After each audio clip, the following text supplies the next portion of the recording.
Bonjour à tous et à toutes et bienvenue sur CLM TV. Cette semaine, l'actualité a été marquée par le premier conseil des ministres de la diaspora africaine, également le voyage honorifique du président de Celle-Moment au Burkina Faso. Aussi, on reviendra sur l'inauguration du plus grand échangeur de la sous-région ouest africaine. On ira également aux États-Unis pour parler de l'élection mi-mandat. Et hier, nous avons eu une fusillade aux États-Unis. Bonjour Issa Badini. Bonjour Aboubakar et bonjour à tous. La capitale ivoirienne a accueilli du 1er au 3 novembre dernier le premier conseil des ministres du gouvernement de l'État de la diaspora africaine sous la présence de Sa Majesté Tifizier, le secrétaire général du Forum des rois et leaders traditionnels d'Afrique. Alors, bonjour une fois encore, et vous l'avez bel et bien entendu, le premier conseil des ministres de la diaspora africaine, c'est maintenant effectif. Né à Nouakchott, en Mauritanie, en juillet dernier, lors de l'Assemblée générale de l'Union africaine. Alors, cet autre État qu'on appelle la 6e région est officiellement né, composé de 27 ministres, dont 17 étaient présents lors du conclave abidjanais. Alors, ça a été 3 jours avec la bénédiction de Tifizier à l'hôtel Ivoire et même chez lui, à son palais. Croyez-moi, c'est pratiquement le monde entier en miniature qui s'est réuni là. Vous avez eu des Martiniquais, des Américains, des Nord-Américains, des Latinos, des Asiatiques qui sont venus ensemble. Tous se réclament de l'Afrique et ils ont décidé de mettre cette entité en place qui va parler au nom de la diaspora africaine. Croyez-moi, ça augure de lendemain meilleur. Lors de ce conseil, il y a eu des décisions, par exemple la construction d'un satellite qui a été annoncé. Et là-dessus, ils sont bien partis parce que le ministre de l'industrie et des technologies n'est autre que l'ingénieur malien Cheikh Modibo Diarra qui a fait ce beau jour à la NASA. Vous avez également, on nous a montré le prototype, puisque j'y étais, le prototype de la carte d'identité de la diaspora, le passeport de la diaspora qui ont été présentés officiellement. Il y a la Cour internationale de justice de la diaspora qui a été annoncée. Alors je pense que pour une fois, la diaspora africaine dans son ensemble aura quand même un porte-flambeau. Alors, mais M. Badini, que ressort de l'intervention de Tifizier? Alors, Tifizier, comme qui n'a jamais changé, hein. C'est quelqu'un qui a voulu que l'Afrique soit unie, l'Afrique, la solidarité, l'union, l'intégration africaine, et c'est son champ de bataille. Donc, comprenez que avant la mort de Kadhafi, alors c'était l'un des piliers de l'africanité ou de l'africanisation, parce que tout son combat était que l'Afrique soit unie, et c'était aux côtés de Kadhafi. Et je crois que c'est pas pour n'est pas déplaire que ce soit que ça a été tenu à Abidjan et sous sa bénédiction. Après le Ghana, cette fois c'est au Burkina Faso que Moumouni Pograwa, le président de Celle-Moment, séjourne. Moumouni Pograwa a rencontré l'envoyé spécial du Moro Naba. Ben, je dirais, comme je l'ai dit la semaine dernière, sur ce même plateau, Moumouni Pograwa est en train de tisser sa toile, une véritable toile mondiale. Et comme on le dit, pour bien partir de loin, il faut d'abord construire ce choix. Donc, le conclave wagalais s'inscrit dans ces cadres-là. Aller tisser des liens forts au Burkina et le symbole, aller à la rencontre du Moro Naba, qui est le personnage suprême pratiquement du royaume Mossi. Alors, c'est dire qu'il veut aller loin. Et nous l'encourageons, nous le félicitons et nous pensons peut-être que une fois ces bases tissées à Ouaga et un peu partout, ça sera le tour à la Côte d'Ivoire qui regorge, je crois, plus de la moitié de la diaspora burkinabé. Aussi, il a reçu des responsables de la société civile et certains partis politiques. Alors, qu'est-ce qui ressort de cette rencontre? Écoutez, c'est vrai, nous ne sommes pas partis avec lui là-bas. On sait peu de choses, mais une chose est sûre. Oui. Dans le communiqué, c'est dit que ces partis et ces leaders des sociétés civiles veulent intégrer le mouvement. Voilà, c'est un mouvement panafricain, c'est un mouvement ouvert à tous. Et pourquoi pas, pour une fois que ce mouvement veut transcender les frontières, les barrières, alors peut-être c'est une occasion de créer ou d'élargir ce mouvement qui se veut intercontinental. Alors, puisqu'il est toujours au Burkina, quelle sera la suite de cette tournée? Bon, la suite, c'est toujours la prospection, l'inspection, aller dans tous les sens et rencontrer tous ceux qu'il faut rencontrer. Parce que lorsque vous regardez les textes de ce mouvement, c'est pas fait pour s'arrêter de si près. Et 2020 venant comme un TGV, alors c'est maintenant qu'il faut s'apprêter, c'est maintenant qu'il faut nouer tous les contacts nécessaires qui peuvent peut-être permettre à ces mouvements de jouer un rôle important en 2020. Alors, toujours au Burkina Faso, selon une information diffusée par le ministre des Infrastructures, Eric Bougouma, l'échangeur du Nord, considéré comme le plus important de la sous-région ouest africaine, sera inauguré le 15 novembre prochain. Nous l'avons vu tous, hein, c'est monumental, c'est à saluer, c'est de ce Burkina Faso qu'on veut, c'est de ce Burkina Faso qu'on attend et c'est de ce Burkina Faso que tout le monde doit travailler à y arriver. Un Burkina qu'on voit avec des infrastructures monumentales, avec des chefs-d'œuvre, c'est vraiment le cas. Près de 70 milliards de francs CFA ont été injectés dans cet important outil de communication. Près de 1200 personnes y ont travaillé.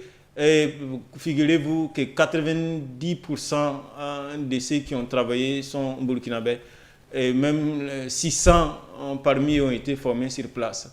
Alors, c'est vraiment insatisfait pour le gouvernement en place, mais insatisfait pour le Burkina Faso en entier. J'entends dans les réseaux sociaux, certains disent que c'est l'œuvre de X ou l'œuvre de Y. Moi, je ne rentre pas dans ce débat-là. C'est un édifice qui a été mis en place à Ouaga, donc la capitale burkinabé. Peu importe celui qui l'a mis en place, l'idéal est que le Burkina Faso travaille et travaille bien. Et c'est une occasion pour dire aux uns et aux autres que si nous sommes capables d'ériger des monuments, d'ériger des édifices de cette nature-là, alors ça veut dire que l'espoir est encore permis. Rien n'est encore tard et il faut simplement s'élever. Nous avons ces poseurs de bombes qui sont en train de travailler à nous contrecarrer. Mais je pense que c'est mal nous connaître. Le Burkina Faso est le Burkina Faso est coriace et nous en sortirons dans cette épreuve qu'on nous impose depuis un certain temps. Est-ce qu'il y aura des personnalités étrangères qui prendront part à l'inauguration? Bon, là-dessus, je suis un peu sceptique parce que certes, l'œuvre est gigantesque, mais ce n'est qu'une main d'échanger. C'est vrai, c'est très important, mais est-ce qu'il y a lieu de déplacer des personnalités venues d'ailleurs pour inaugurer cet édifice? Je ne pense pas, mais si c'est le cas, pourquoi pas? Si c'est le cas, pourquoi pas? D'accord. Également, on rappelle que l'inauguration de cette œuvre verra la présence du président du Faso, Roch Marc Christian. Évidemment, à tout seigneur, tout honneur, je ne pense pas que depuis qu'il soit au parfum de tout, qu'il soit pratiquement le maître d'ouvrage de cette œuvre et qui était au four au moulin depuis le début et que cet échangeur soit livré à la population en son absence. Donc je pense que c'est tout à fait à son honneur et donc il était important qu'il soit là. À présent, allons au pays des Longues Sam. 2 ans après l'élection de Donald Trump, les Américains se sont rendus le 6 novembre dernier aux urnes pour les élections de mi-mandat. Alors, aux États-Unis, c'est des coutumes, hein. Pratiquement chaque président est jugé quasiment à la moitié de son règne. Oui. Et Trump n'échappe pas à cette règle-là. Et figurez-vous que le verdict étant déjà connu, Trump s'exulte même carrément parce que pour lui c'est une victoire. Même s'il a perdu le Congrès, il a réussi quand même à tenir au niveau du Sénat. Oui. Et les premières victimes sont en train de tomber. Hein. Le ministre de la Justice a payé les frais parce que là, il paye le prix de ses relations un peu tendues avec Trump, qui n'aime pas la contradiction. Pour lui, il n'a pas été soutenu lors de l'affaire des Russes qui voulaient peut-être truquer l'élection. Voilà, et pour lui, il n'a pas été soutenu. Donc, étant regardé par le verdict, donc ce monsieur a déjà perdu sa place. Mais tout compte fait, vous savez, les États-Unis, après l'élection de Barack Obama, on s'est dit que le match retour aurait lieu et il a véritablement lieu. C'est l'Amérique des extrêmes. Aujourd'hui, on a eu l'Amérique avec l'espoir d'Obama, avec les Noirs, les immigrés avaient un peu d'espoir. Et aujourd'hui, c'est le chemin inverse. Donald Trump et puis l'extrême droite, la droite dure, est en train de tisser petit à petit son réseau. On aurait même pensé qu'il y aurait eu un raz-de-marée, que les démocrates allaient remporter ou les mains ces élections de mi-mandat, mais c'était mal connaître les républicains. Avant-hier, je regardais sur une chaîne étrangère, un électeur qui a fait 60 km à cheval pour venir voter et dit fièrement, je suis venu voter pour que Trump continue ses réformes. Donc c'est dire que il a encore de beaux jours, mais il a beaucoup de challenges. Il y a des Honduriens qui sont à sa frontière qui veulent entrer par effraction. Il a même déjà mobilisé près de 7000 militaires qui vont venir sécuriser cette frontière, soi-disant. Donc, c'est un président clivant, mais un président tout de même, donc on ne peut pas l'empêcher de ne pas continuer à faire ce qu'il a voulu faire. Et terminons cette fois avec cette triste nouvelle. Hier, 12 morts dans une fusillade en Californie. 12 morts, ce n'est pas prêt de s'arrêter là. Vous savez, la politique américaine, c'est vraiment... Nous sommes peinés de voir la première puissance mondiale. Malheureusement, elle n'est pas seulement puissante en économie, et puis elle est aussi puissante en armement, donc aussi puissante en fusillade. C'est un énième fusillade et c'est désolant de voir que malgré les appels, ça et là, malgré les pleurs, malgré les larmes, malgré les supputations, on continue à rester sous cette course effrénée vers l'armement. Figurez-vous qu'il y a presque plus d'armes en circulation aux États-Unis que d'habitants. Comment pouvez-vous comprendre ça? Dans un pays où même un enfant de 15 ans peut être armé. Comment c'est possible? Et les directeurs pensent peut-être que c'est en continuant à s'armer qu'on va se protéger. Mais c'est faux. C'est archi faux. Nous sommes des petits pays, nous ne sommes pas, on n'a pas ces moyens d'avoir des armes. Mais on n'a pas aussi ces crimes. Donc ça veut dire qu'on peut au moins faire l'économie de ces nombreuses armes qui circulent aux États-Unis. Tant qu'on ne l'aura pas fait, tant que les réformes, tant que la loi va rester telle qu'elle, les États-Unis vont malheureusement et hélas continuer à subir les fracas des tireurs embusqués.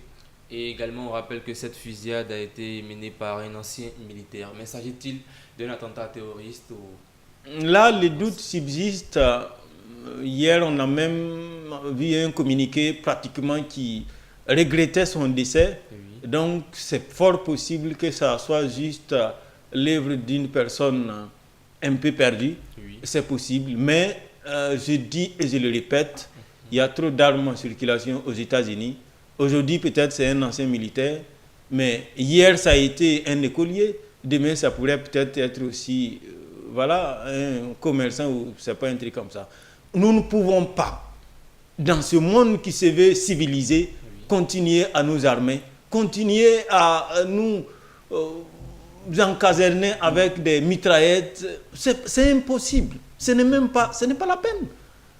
Voilà, regardez aujourd'hui la Chine, plus peuplée que les États-Unis, mais on n'a pas autant de fusillades que les États-Unis. La France, tout près de nous, la Grande-Bretagne, les Allemands, on ne se tue pas comme ça, comme au Far West. Je crois qu'il faut s'arrêter. Il faut s'arrêter. Mais comme nous avons un républicain au pouvoir, et c'est eux aussi qui gérait pratiquement les deux chambres, alors ils ont perdu une des deux chambres, donc peut-être que ça va infléchir un peu leur position, mais je reste sceptique. Merci pour vos analyses et bien avant de clore, votre mot de fin. Alors, merci une fois encore à cette chaîne. Oui. Et j'invite tous nos téléspectateurs à s'adapter maintenant à ce rendez-vous, oui. Le rendez-vous de la rédaction. Cette émission se veut notre licorne, une sorte de tremplin made in CLM TV qui revient sur l'actualité, décrypte à sa manière les faits passés et nous sommes fiers de vous savoir à côté de nous. C'est un oxygène, c'est du carburant pour nous. Restez scotchés sur nos antennes. Nous avons encore beaucoup de choses à vivre ensemble et je vous remercie. Nous avons beaucoup de choses à vivre ensemble. Mesdames, Messieurs, c'est ici que prend fin Rétrospective. Restez connectés sur CLM TV, la chaîne de la diaspora burkinabé. À vendredi prochain sur www.salumoment.info.